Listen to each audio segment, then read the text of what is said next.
I want to move on and talk about what seems like every week we've got another scandal to talk about with this clown, Lieutenant Governor Micah Beckwith. So, hey, wait a second. We were supposed to talk about Rokita first. Oh, well. All right. We're going to talk about Beckwith first. So, this week, we got a massive dump of interview material from the Indiana Citizen. Now, they sat down with Aaron Sheridan, a former senior assistant to the lieutenant governor, for nearly 6 hours worth of interviews, and details from those sessions were published this week. Sheridan's a longtime Republican apparatchik who has worked in the state government under multiple administrations. She's a longtime serious person, a Republican with whom we would probably all have disagreements, but, in this case, she is a very good source of information. And she described the lieutenant governor's office as a quote-unquote frat house environment. She described in these interviews a February incident just weeks into the lieutenant governor's tenure, when Beckwith was issued a written reprimand by State Senate Leader Rod Bray for posting on social media during session, as well as for recording anything and anyone without their consent through AI smart glasses. She chronicled Beckwith's flippant disregard for public records laws, the way he conducted official business in a meme-saturated group chat with his closest advisors, and she also provided details around an April incident where the lieutenant governor's ethics officer and legal counsel, the kind of folks you'd expect this behavior from, obviously, showed her a topless deepfake video of one Republican state rep's wife. Now, that video, along with allegations of ghost employment, that is, staff being paid for work either not performed or they were working on private projects on state time.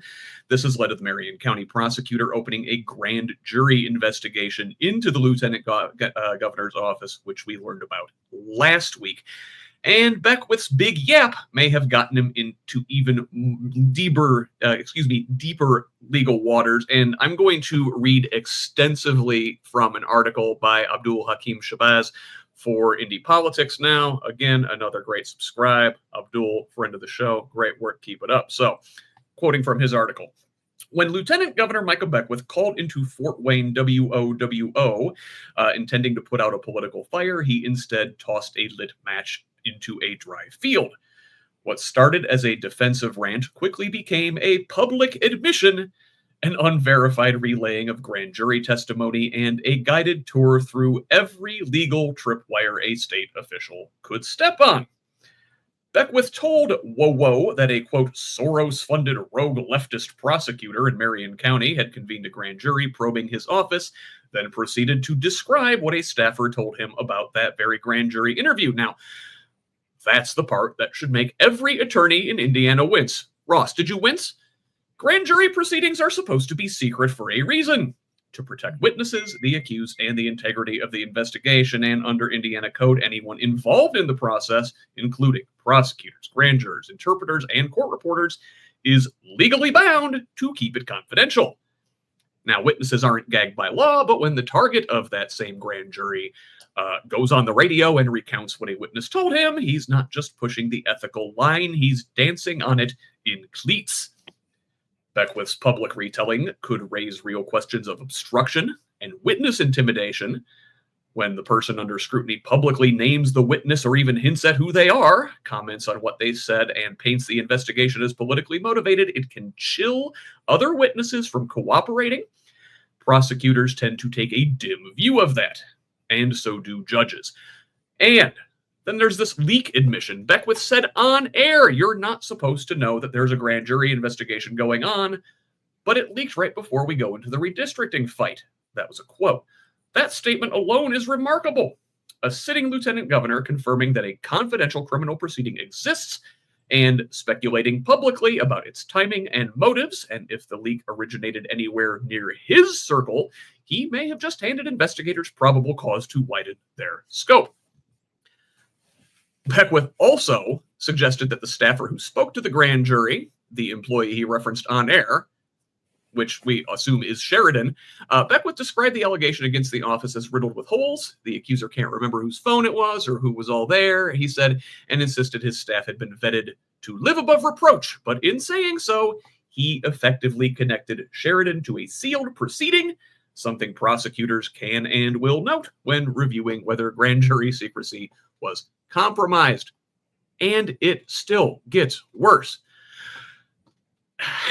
Beckwith accused Marion County prosecutor Ryan Mears of being Soros-funded, which is demonstrably false.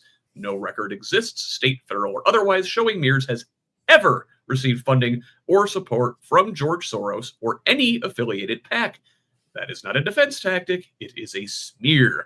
And when a constitutional officer spreads knowingly false claims about a sitting prosecutor during an active investigation, it blurs the line between protected political speech and actionable defamation, per se.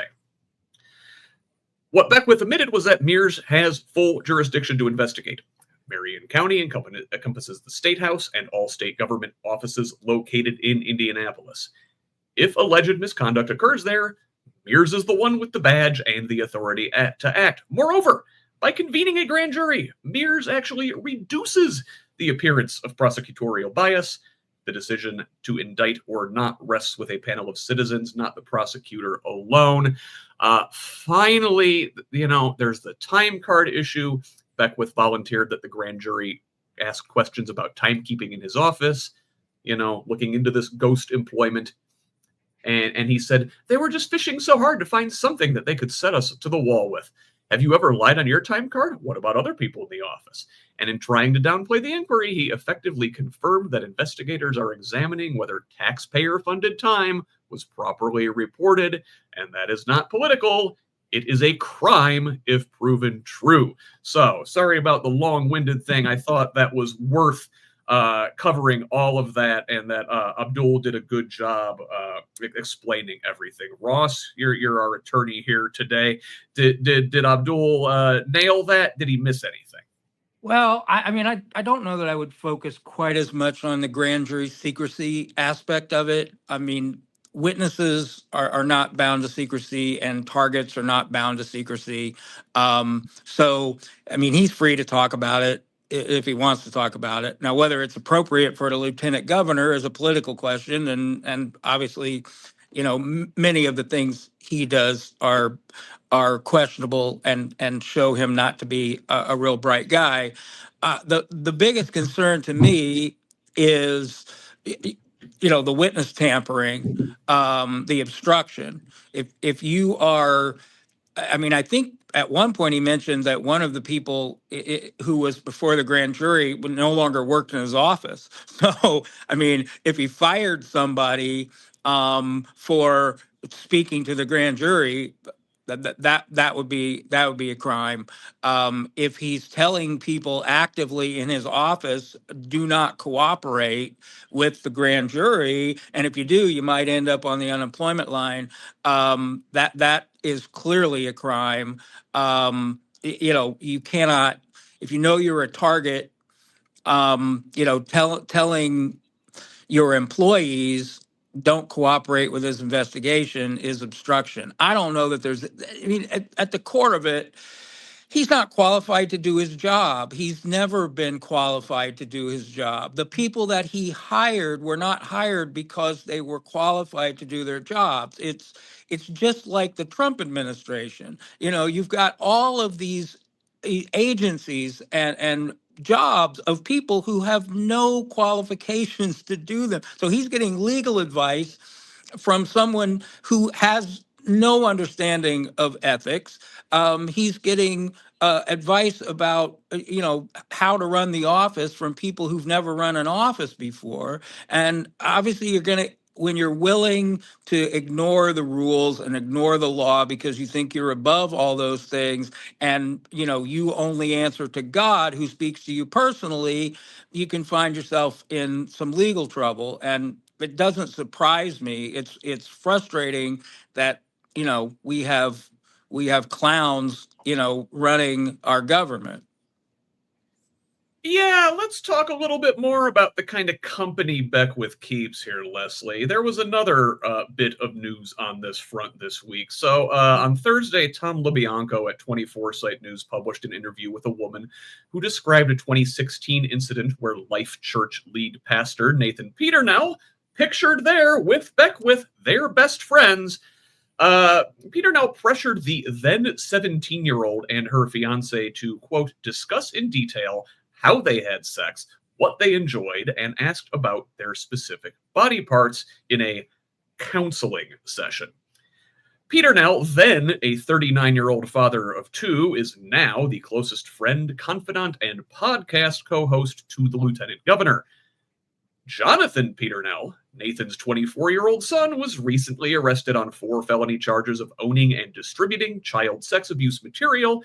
He was also found to have more than 50 videos and pictures of the elder Peternell and his wife Christina, either naked or mid-coitus, according to court records. Leslie, for all the talk of groomers, it seems the call's always coming from inside the house. Yeah, I just find it so bizarre that these people seek power and seek fame. And, they obviously have deep psychological problems. And maybe they think by getting power, their crimes will be covered up, but they're coming to light. And they're not doing themselves any favors, but they're really corrupting the idea of who is a decent person and what do people in power how are they supposed to behave? I mean, there are plenty of good, decent, kind people who could have these jobs and have these positions. And, as Ross said, Michael Beckwith is not qualified to have his position. And, he wasn't even the one that Braun wanted as his lieutenant governor. As you remember, that was a contentious vote in their convention.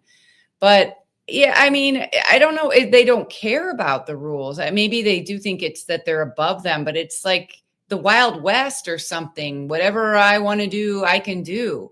But that's really, most of us don't want to live like that. They obviously want to live like that, but maybe not on the taxpayer's dime. Maybe we shouldn't be paying them to live this sort of no holes barred, crazy lifestyle full of corruption. I mean, there's corruption every week with the cars and everything. I mean, people should be sick of this. They should be over it.